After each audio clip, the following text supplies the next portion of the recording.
Hi, we're back with Studs Terkel. He's the author of a new book called Talking to Myself, which I really endorse that people ought to take a look at. I think it tells the story of a lot of people's lives in a lot of different ways. I want to go back to that Ku Klux Klan business. We did a broadcast, controversial as it may be, with a man by the name of David Duke, who sat in that chair and as the head of the Ku Klux Klan. Never got as much mail about any subject since I have been on television. And when I look through it, mail is still dribbling in, and we're kind of waiting to come up with an answer to most people. Try on this theory as a possible theory of why the appeal of an individual like this. That indeed, if you took off the word Ku Klux Klan, would he not philosophically be in tune with the majority of thinking in our city, maybe in America? Well, let's think of the word clan is an old Scottish word. It means a group, you know. Now, who are members of it? That is, who are the working members? They're not rich. They're the people who are afraid, have been taught to be afraid of somebody different from themselves, in many cases, whose lives are miserable and wretched. Coming back to that story, the rich, poor, white, see, there's got to be somebody less than he. You see, instead of saying, why isn't my life better? What can I do to get to make my life better? If there's someone less than he, I can survive the day. The great many of that. I'm not saying it isn't used by demagogues, of course. It has been indeed. The night riders are vicious and incredible.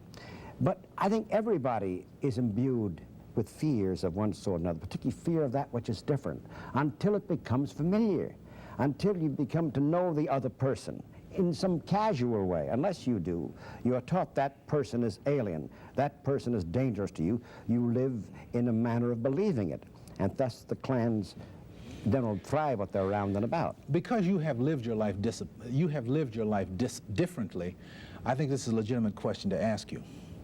Do you think that most people know other people of the opposite race on a friendship basis? That is, do whites by and large know black people, not friendships where the relationship is I'm up here and you're down here, but do they know each other on an equal basis? Well, very few, obviously, very few. In the first place, consider our city.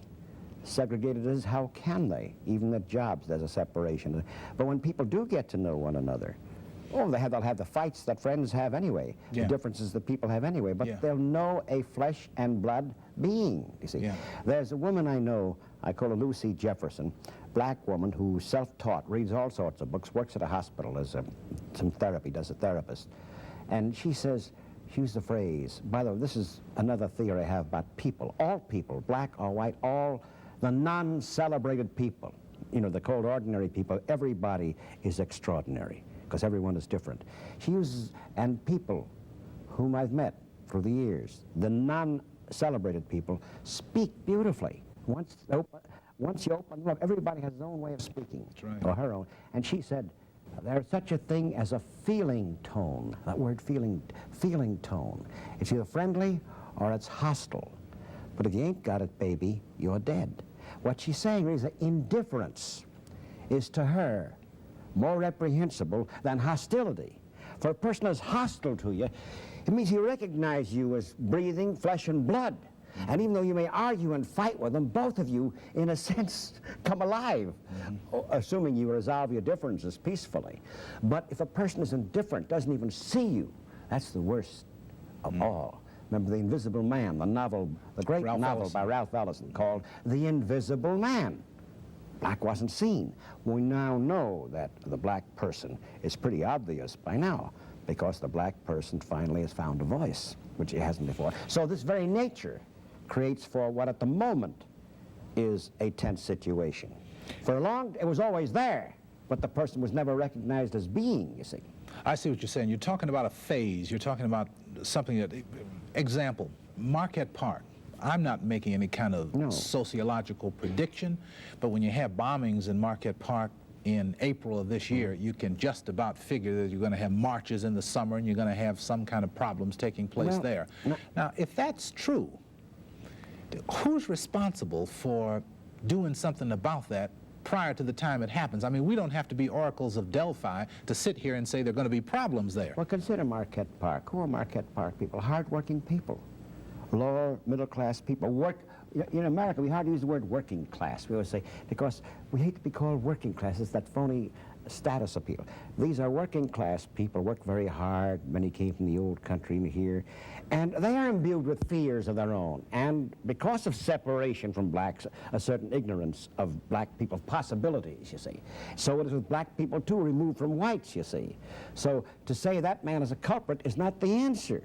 You see, the answer is people have so long been separated from each other, and myths have been fed so long about a people, the myth is finally believed. And particularly, coming back to that theme that haunts and obsesses me, if your life is wretched and miserable, it's okay, so long as there's someone below me.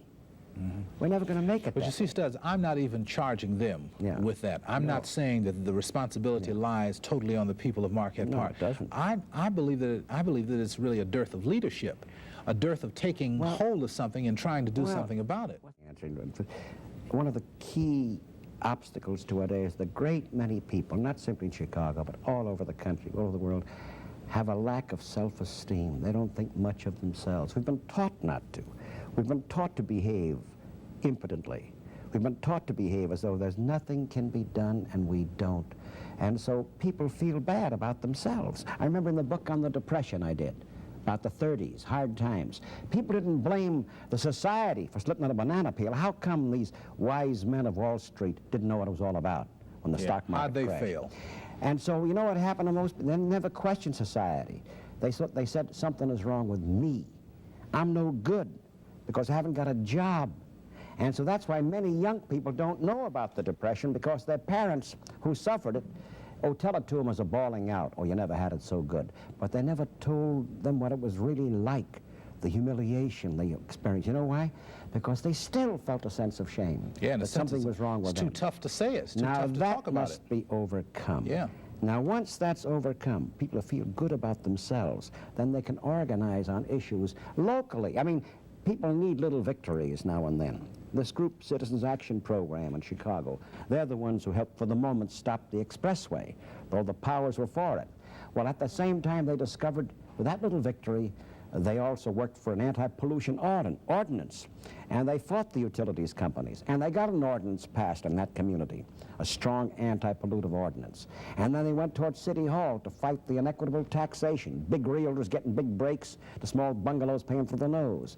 And so groups of this sort, it seems, throughout the city, even though the issues may differ in some communities, will find the one common denominator, the lack of power, than having power together as a group. That, I think, is one of the bases. I like your optimism about that. However, the one thing that I thrust into that, having spent some time in that arena, and I don't mean this in a negative sense. I merely mean it as a fact. The race issue seems to always enter into that arena and disperses any other issue.